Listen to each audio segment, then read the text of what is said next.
మొక్కవలే ఉన్నారు, మా కుమార్తెలు నగరునికై చెక్కిన మూలకమ్మం వలె ఉన్నారు. నగరునికై చెక్కబడిన మూలకమ్మంలా ఉండాలి అంటే ముందుగా తల్లిదండ్రుల జీవితాల్లో ఏముండాలండి?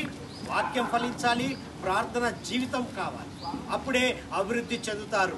పిల్లలు ఎదుగుదలలో పెరుగుదలలో వారు యవనంలో అడుగు పెట్టడమే కానీ, వారు ఎదగడంలో కానీ పెరగడంలో కానీ సురక్షితమైన ఆరోగ్యము మరి క్షేమాభివృద్ధి కలగాలి అంటే మన జీవితాల్లో ఏం కావాలండి? దేవుడు అవసరం. దేవునితో పాటు ఏం కావాలి? వాక్యం అవసరము, ప్రార్థన జీవితం అవసరం. అవి లేకపోతే నీకు ఎదుగుండదు, పొదుగుండదు.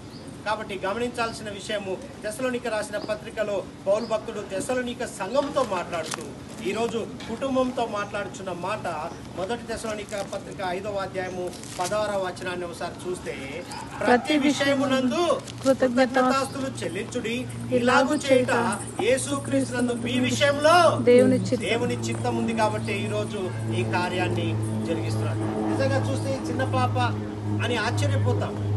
నేను కూడా కన్ఫ్యూజ్ అయ్యాను. ఈరోజు గమనించండి, ఈ యవనంలో అడుగు పెట్టుట ఒక ధన్యత.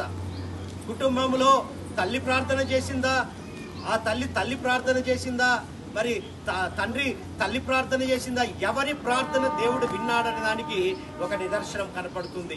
బాగా గమనించండి, యవన బిడ్డలను మనము వారి జీవితాలు క్షేమకరంగా ఉండాలంటే విలాప వాక్యంలో 2వ అధ్యాయము 19వ వచనాన్ని తల్లిదండ్రులు బాగా గమనించాలి.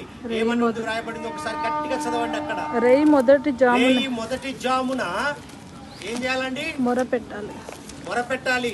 తల్లులు ఏం చేయాలి? బిడ్డల తలల మీద చేయి పెట్టి ప్రార్థన చేయాలి. అక్కడ ఒక చక్కని వర్డ్ ఉంది, చదవండి త్వరగా. నీవు లేచి రేయి మొదటి జామున మొరపెట్టుము. రేయి మొదటి జామున మొరపెట్టాలంట. ఎప్పుడు మొరపెట్టాలండి?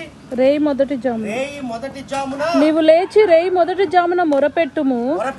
నీళ్లు కుమ్మరించినట్లుగా ప్రభు సన్నిధిని నీ హృదయమును కుమ్మరించుము.